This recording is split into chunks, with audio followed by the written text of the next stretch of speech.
नमस्कार, मैं हूं देवेंद्र कुशवाहा। IBN भारत के इस खास बुलेटिन समाचार दुनिया में आपका स्वागत है। आज समाचार दुनिया में होगी दुनिया भर की अहम खबरों की बात, साथ ही होगी कवर स्टोरी पर चर्चा, जिसमें जानेंगे पीएम मोदी ने नई नीति को लेकर क्या कही है बात। लेकिन सबसे पहले डालते हैं सुर्खियों पर नजर। नई शिक्षा नीति पर हुई गवर्नर कॉन्फ्रेंस, राष्ट्रपति कोविंद, पीएम मोदी ने लिया भाग। मोदी ने कहा, शिक्षा नीति न्यू इंडिया का रोड मैप। भारतीय सेना के एक्शन से घबराया चीन, पैगोंग झील के पास बढ़ाए सैनिक, तैनात किए टैंक।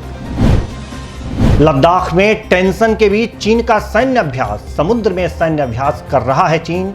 लोसी और बोहाई सी में चीन का अभ्यास। DRDO ने स्वदेशी तकनीक से हासिल की बड़ी उपलब्धि, रक्षा मंत्री राजनाथ सिंह का बयान, कहा आत्मनिर्भर भारत को मिला बढ़ावा। राहुल का सरकार पर कटाक्ष, कहा हर गलत दौड़ में देश है आगे। दिल्ली नोएडा में शुरू हुई मेट्रो सेवा, कई नियमों के साथ करना होगा सफर।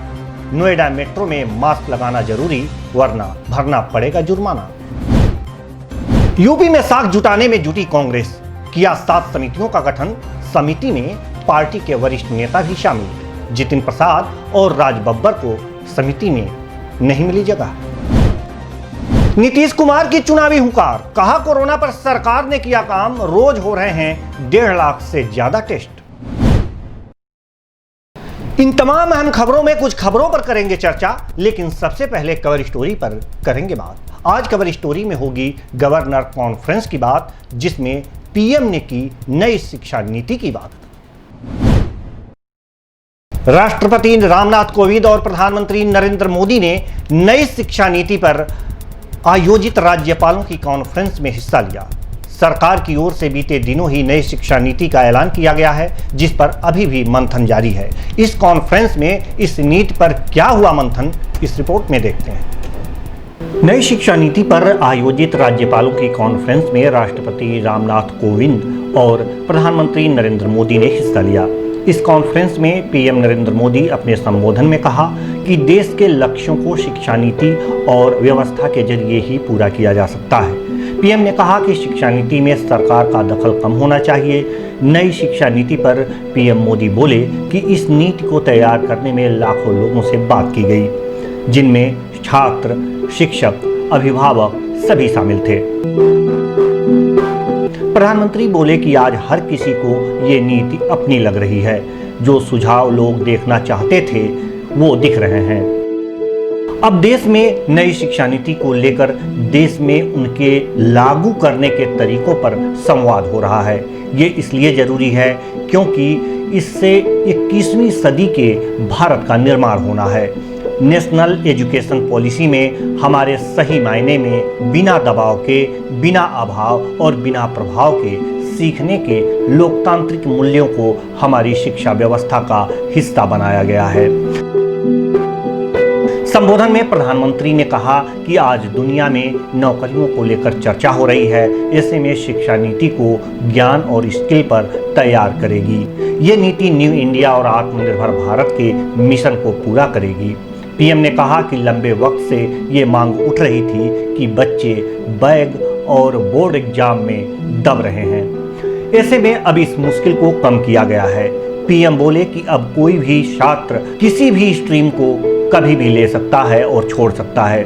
पीएम मोदी ने कहा कि देश में ही बढ़िया कैंपस होंगे, जिससे बाहर पढ़ाई करने की कोशिश कम होगी। साथ ही कोशिश की गई है कि ऑनलाइन पढ़ाई को बढ़ावा मिले। पीएम ने कहा कि जैसे विदेश नीति किसी प्रकार की ना होकर देश की होती है, यह शिक्षा नीति भी किसी प्रकार की नहीं बल्कि देश की शिक्षा नीति है। प्रधानमंत्री ने कहा कि नई शिक्षा नीति पढ़ने के बजाय सीखने पर फोकस करती है और पाठ्यक्रम से और आगे बढ़कर गहन सोच पर जोर देती है। इस पॉलिसी में प्रक्रिया से ज्यादा जुनून, व्यवहारिकता और प्रदर्शन पर बल दिया गया है। Special desk, IBN Bharat. Cover story के बाद वक्त हो चला है एक छोटे से ब्रेक का। लेते हैं एक छोटा सा ब्रेक। ब्रेक के बाद स्वागत है आपका। आज देश दुनिया में सबसे पहले बात करेंगे चीन की, जो पैगोंग झील के दक्षिणी किनारे पर भारत की कार्रवाई से टेंशन में आ गया है और अपने इसी बौखलाहट में सीमा पर नए सैनिक और टैंक तैनात किए हैं। चीन ने यह कदम ऐसे समय पर उठाया है जब राजनाथ सिंह और चीन के रक्षा मंत्री मॉस्को में तनाव घटाने पर वार्ता हो रही थी। एक रिपोर्ट देखिए। पूर्वी लद्दाख में पैगोंग त्सो झील के दक्षिणी किनारे पर भारतीय सेना की जोरदार जवाबी कार्रवाई से बौखलाए चीन ने इस इलाके में कई जगहों पर और ज़्यादा सैनिक तथा टैंक भेजे हैं। सैटेलाइट से मिली तस्वीरों से पता चला है कि चीन के गतिरोध वाले पॉइंट्स पर अपनी स्थिति को और ज़्यादा मजबूत कर रहा है। इसके अलावा चीन इन इलाकों में नए सैन्य ठिकाने बनाने में जुट गया है। चीन की इस कार्रवाई से यह साफ नज़र आ रहा है कि भारत और चीन के रक्षा मंत्रियों के बीच मॉस्को में वार्ता के बाद भी तनाव कम होने का नाम नहीं ले रहा है। चीन अब सभी गतिरोध वाली जगहों पर और ज़्यादा सैनिक तथा टैंक तैनात कर रहा है। दोनों ही पक्षों के करीब 1 लाख सैनिक पूर्वी लद्दाख में तैनात हैं। चीन वार्ता के टेबल पर तनाव घटाने की तो बात कर रहा है, लेकिन ज़मीन पर वह लगातार अपनी सैन्य तैयारियों को और ज़्यादा मजबूत करने में जुटा हुआ है। 29 और 31 अगस्त के बीच चीन की सेना ने उकसावे की कार्रवाई करते हुए पैगोंग झील के दक्षिणी किनारे पर यथास्थिति को बदलने का प्रयास किया था, लेकिन भारतीय सेना ने उसे विफल कर दिया था। यही नहीं, बाद में भारतीय सैनिकों ने पैगोंग के दक्षिणी किनारे पर स्थित लगभग सभी प्रमुख चोटियों पर कब्जा कर लिया था। चीन के सैनिकों की तैनाती बढ़ाने से दक्षिणी किनारे पर तनाव काफ़ी बढ़ गया है। Special desk, IBN Bharat. एक तरफ चीन जहां भारत से सटी सीमा पर अपनी विस्तारवादी नीतियों को अंजाम देने में जुटा है, वहीं दूसरी तरफ वह समुद्र में सैन्य अभ्यास भी कर रहा है। उत्तर पूर्वी और पूर्वी तटीय इलाकों में चीन की सेना आज से अभ्यास शुरू करने जा रही है। एक रिपोर्ट देखिए। लद्दाख में टेंशन के बीच चीन का सैन्य अभ्यास शुरू होने वाला है। चीन का यह एक नया सैन्य अभ्यास ऐसे वक्त में किया जा रहा है जब उसकी सेना लद्दाख में लाइन ऑफ एक्चुअल कंट्रोल पर भारतीय सैनिकों से पंगा ले रहे हैं। हाल ही में भारतीय सेना और चीनी सेना के बीच पैगोंग झील के दक्षिणी इलाके में टकराव हुआ। चीन की सेना भारतीय जवानों की तैनाती से परेशान है। विवाद पर दोनों देशों के बीच कई दौर की बातचीत भी हो चुकी है। यानी भारतीय सीमा पर चीन जहां अपना दायरा बढ़ाने के हिंसक प्रयास कर रहा है, वहीं दूसरी छोर पर जियांगसू और हेबई प्रांत से सटे समुद्री इलाकों में वह सोमवार से सैन्य अभ्यास शुरू कर रहा है। इस अभ्यास का पहला सत्र आज से हेबई प्रांत से सटे बोहाई समुद्र में हो रहा है। ये इलाका उत्तर पूर्वी तटीय क्षेत्र में है, जबकि सैन्य अभ्यास का दूसरा सत्र मंगलवार से येलो सी में किया जाना है। प्रशासन की तरफ से बताया गया है कि बाकी सभी जहाज़ों की एंट्री पर इन इलाकों में पाबंदी लगाई गई है। पिछले महीने चीन ने 4 अलग अलग अभ्यासों की घोषणा की थी। ये अभ्यास बोहाई सी से येलो सी और विवादित दक्षिणी चीन सागर तक किए जाने हैं। चीनी सैन्य विशेषज्ञों ने इसे एक अनोखा कदम बताया था। बता दें कि चीन ताइवान के आसपास भी जमकर अभ्यास किया है, जबकि दक्षिणी चीन सागर में अमेरिका के दखल की वह लगातार आलोचना करता रहा है। Special desk, IBN Bharat.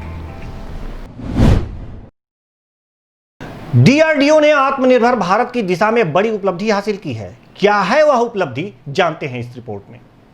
रक्षा अनुसंधान एवं विकास संगठन DRDO ने आत्मनिर्भर भारत की दिशा में बड़ी उपलब्धि हासिल की है।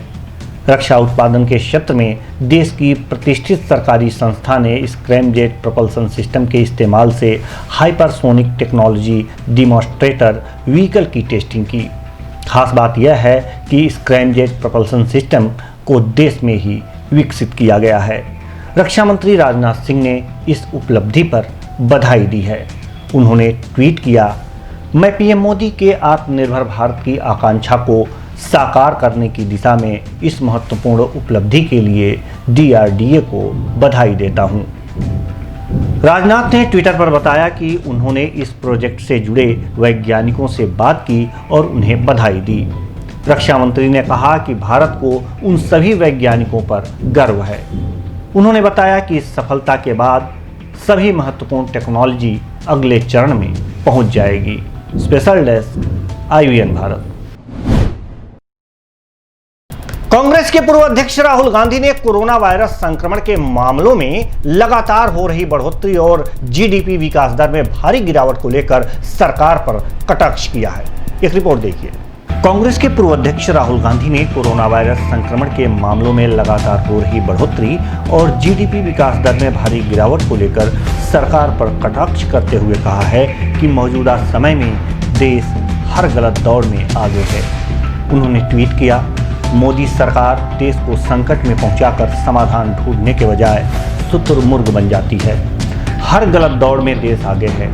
कोरोना संक्रमण के आंकड़े हों या GDP में गिरावट, स्वास्थ्य मंत्रालय के मुताबिक देश में एक दिन में कोविड-19 के रिकॉर्ड 90,802 मामले सामने आने के बाद सोमवार को इस बीमारी के कुल मरीजों की संख्या 42,04,613 हो गई है, जबकि पिछले 24 घंटों में 1,016 लोगों की मौत के साथ मृतक संख्या बढ़कर 71,642 हो गई है। Special desk IVN Bharat. Delhi, Noida समेत देश के बड़े शहरों में सोमवार से मेट्रो ने फिर रफ्तार पकड़ ली है। करीब 169 दिनों के बाद मेट्रो का सफर शुरू हुआ है। ऐसे में कई नियमों का पालन करना जरूरी है। एक रिपोर्ट देखिए। कोरोना संकट के कारण देश में मार्च से लॉकडाउन लगाया गया था। तब से ही अलग अलग शहरों में मेट्रो सेवा को बंद कर दिया गया था। अब सोमवार से दिल्ली मेट्रो के साथ साथ नोएडा मेट्रो की भी शुरुआत की जा रही है। दिल्ली मेट्रो और नोएडा मेट्रो ने अलग अलग नियमों को जारी किया है, जिसका पालन जरूरी है। इस संबंध में दिल्ली पुलिस के ज्वाइंट कमिश्नर का कहना है, 5 महीने के बाद लगभग 32 मेट्रो स्टेशन पे DMRC ने मेट्रो चलाने का एक बहुत बड़ा कदम उठाया है और हम लोगों ने हर मेट्रो स्टेशन पे, जैसा आप देख रहे हैं पीछे, अपना पुलिस का अरेंजमेंट लगाया हुआ है। हम लोग यहाँ पे सोशल डिस्टेंसिंग और बाकी बातों का अवेयरनेस करेंगे कि भाई मास्क लगे हों, सोशल डिस्टेंसिंग हो, लोग बहुत ज़्यादा क्राउडेड ना हो, जहाँ पर ज़रूरत होगी वहाँ ना समझाएंगे और कानून का भी पालन करवाएंगे। और इस प्रकार से निश्चित रूप से ये एक बहुत बड़ी सुविधा दिल्ली वासियों को मिलेगी और हमारे लिए भी एक चैलेंज का विषय था और निश्चित रूप से बहुत अच्छा जाएगा। नोएडा मेट्रो रेल कॉरपोरेशन ने भी यात्रियों के लिए कई तरह की तैयारियां की हैं, जहां नियमों का पालन करवाते हुए मेट्रो का संचालन तय समय में किया जाएगा। साथ ही मास्क ना पहनने पर जुर्माना लगाए जाने की भी बात है। Special desk IVN Bharat. देश दुनिया की खबरों के बाद लेते हैं एक छोटा सा ब्रेक के बाद देखेंगे राज्यों से आज। ब्रेक के बाद स्वागत है आपका। देश दुनिया की अहम खबरों के बाद करेंगे उत्तर प्रदेश और बिहार की बात। जानेंगे उत्तर प्रदेश में क्या रहा खास राज्यों से आज। कांग्रेस पार्टी उत्तर प्रदेश में अपनी साख मजबूत करने में जुट चुकी है। पार्टी आलाकमान की स्वीकृति के बाद राज्य के लिए 7 समितियों की घोषणा की गई है। इन समितियों में पार्टी के कई वरिष्ठ नेताओं को शामिल किया गया है। एक रिपोर्ट देखिए। उत्तर प्रदेश में अपनी साख जुटाने में जुटी कांग्रेस पार्टी आजकल पूरी तैयारी में है। प्रदेश में अपनी साख बनाने के लिए पार्टी ने आलाकमान की स्वीकृति के बाद राज्य के लिए 7 समितियों की गठन की घोषणा की है, जिसमें कई वरिष्ठ नेताओं को शामिल किया गया है। पार्टी के संगठन महासचिव KC वेणुगोपाल की ओर से जारी बयान के मुताबिक कांग्रेस अध्यक्ष सोनिया गांधी ने यूपी के लिए घोषणा पत्र समिति, संपर्क समिति, सदस्यता समिति, कार्यक्रम क्रियान्वयन समिति, प्रशिक्षण एवं कैडर विकास समिति, पंचायत राज चुनाव समिति और मीडिया एवं परामर्श समिति के गठन को स्वीकृति प्रदान की है। पार्टी के वरिष्ठ नेता सलमान खुर्शीद और PL पुनिया को घोषणा पत्र में जगह दी गई है। इसके अलावा प्रमोद तिवारी को संपर्क समिति, अनुग्रह नारायण सिंह को सदस्यता समिति, नूर बानो को कार्यक्रम क्रियान्वयन समिति, राजेश मिश्रा को पंचायत राज समिति और राशिद अलवी को मीडिया एवं संचार परामर्श समिति में शामिल किया गया है। गौरतलब है कि कांग्रेस में संगठनात्मक बदलाव को लेकर सोनिया गांधी को पत्र लिखने वाले 23 नेताओं में शामिल पूर्व केंद्रीय मंत्री जितिन प्रसाद और राज बब्बर किसी भी समिति में शामिल नहीं है। दूसरी तरफ कांग्रेस के पूर्व प्रदेश अध्यक्ष निर्मल खत्री और पूर्व एमएलसी नसीब पठान को समिति में जगह दी गई है। Special desk IBN Bharat. Bihar विधानसभा चुनाव की सरगर्मी तेज हो गई है। आज बिहार के मुख्यमंत्री नीतीश कुमार ने निश्चय संवाद के नाम से वर्चुअल रैली को संबोधित किया। इस रैली में नीतीश कुमार ने कोरोना पर क्या कुछ कहा, आइए जानते हैं। बिहार विधानसभा चुनाव की सरगर्मी तेज हो गई है। आज बिहार के मुख्यमंत्री नीतीश कुमार ने निश्चय संवाद के नाम से वर्चुअल रैली को संबोधित किया। इस रैली में नीतीश कुमार ने कोरोना काल में किए गए कार्यों का बखान करते हुए विपक्ष को जवाब दिया। नीतीश कुमार ने अपने भाषण की शुरुआत में कोरोना पर सरकार द्वारा किए गए कार्यों की चर्चा की। लॉकडाउन से लेकर अनलॉक में जो भी नियम बनाए गए उस पर काम करने की बात नीतीश कुमार ने कही। उन्होंने विपक्ष के सवालों पर जवाब देते हुए ये भी कहा कि कुछ लोग आलोचना करते रहते हैं, बोलते रहते हैं, लेकिन हमने शुरुआत से ही कोरोना जांच बढ़ाने के लिए कहा था। नीतीश ने कहा कि आज बिहार में प्रतिदिन 1,50,000 से ज़्यादा कोरोना की जांच हो रही है। सबसे ज़्यादा जांच एंटीजन टेस्ट से हो रहा है। जांच में शीघ्रता के लिए राज्य सरकार 10 RT-PCR मशीन खरीद रही है।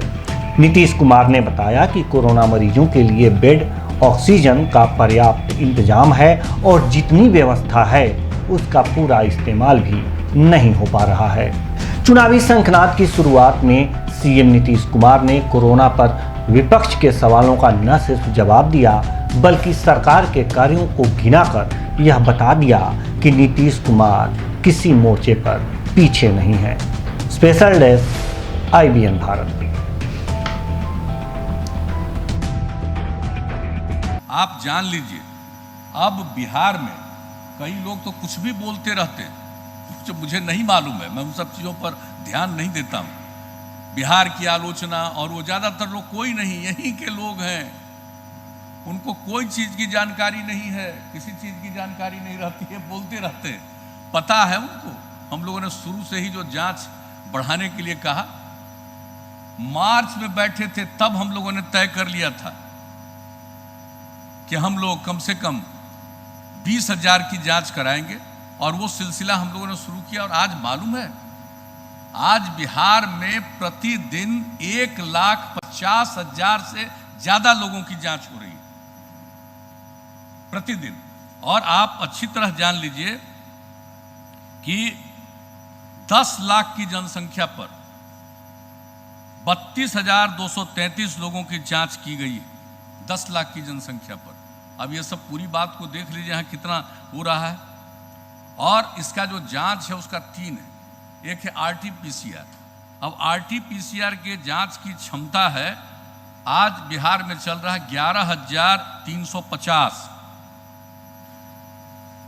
और हम लोगों का लक्ष्य है कि हम इसको 20,000 जो हम शुरू में आपको बताया उससे भी ज़्यादा बढ़ाएंगे। तो हम ये बता देना चाहते हैं कि इसकी क्षमता बढ़ाने के लिए हम लोगों ने भारत सरकार से भी अनुरोध किया। बिहार पुलिस ने थाने में आई महिलाओं पर लाठीचार्ज कर दिया। पुलिस के अनुसार महिलाएं गिरफ्तार शराब माफिया को छोड़े जाने की मांग कर रही थी। क्या है पूरा मामला, देखते हैं इस रिपोर्ट में। बिहार की राजधानी पटना के एक थाने में महिलाओं पर लाठीचार्ज किया गया है। यह तस्वीरें पटना के उसी थाने की हैं जिसे हम गर्दनीबाग थाने के नाम से जानते हैं, जहां पर पुलिस महिलाओं पर अपना डंडा भांज रही है। आखिर ऐसा क्या हुआ जो पुलिस महिलाओं से ऐसा व्यवहार करने लगी? दरअसल मामला शराब से जुड़ा है। कुछ दिन पहले शराब माफिया के ठिकाने पर छापेमारी करने पहुंची पुलिस पर फायरिंग की घटना हुई थी। इस घटना का वीडियो वायरल होने के बाद पुलिस ने 4 आरोपियों की शिनाख्त कर उसकी धरपकड़ की। गिरफ्तार आरोपियों को गर्दनीबाग थाने पर रखा गया था। आरोपियों को गर्दनीबाग थाने पर रखे जाने की जानकारी पाकर सैकड़ों की तादाद में महिलाएं पहुंच गईं और हंगामा करने लगीं। हंगामा कर रही महिलाओं को पुलिस ने पहले तो समझाने का प्रयास किया, लेकिन फिर भी जब वो नहीं मानी तो पुलिस ने उन्हें अपने पुलिसिया अंदाज में समझाया। पुलिस ने महिलाओं को तितर बितर करने के लिए लाठियां भाजी। इस घटना में कई महिलाएं घायल हुईं। घटना के बाद गर्दनीबाग थाने पर सुरक्षा बढ़ा दी गई है। थाने पर अतिरिक्त पुलिस बल तैनात कर दिया गया है। पटना के वरिष्ठ पुलिस अधीक्षक ने मौके पर पहुंचकर घटना के संबंध में मातहतों से जानकारी ली और सुरक्षा व्यवस्था चुस्त दुरुस्त करने के लिए जरूरी निर्देश दिए। महिलाओं पर लाठीचार्ज किए जाने को लेकर सवाल भी उठ रहे हैं। हालांकि पुलिस विभाग के अधिकारी इसे लेकर कुछ भी बोलने से बच रहे हैं। Special desk IVN Bharat. समाचार दुनिया में आज के लिए बस इतना ही। मुझे दीजिए इजाजत। नमस्कार।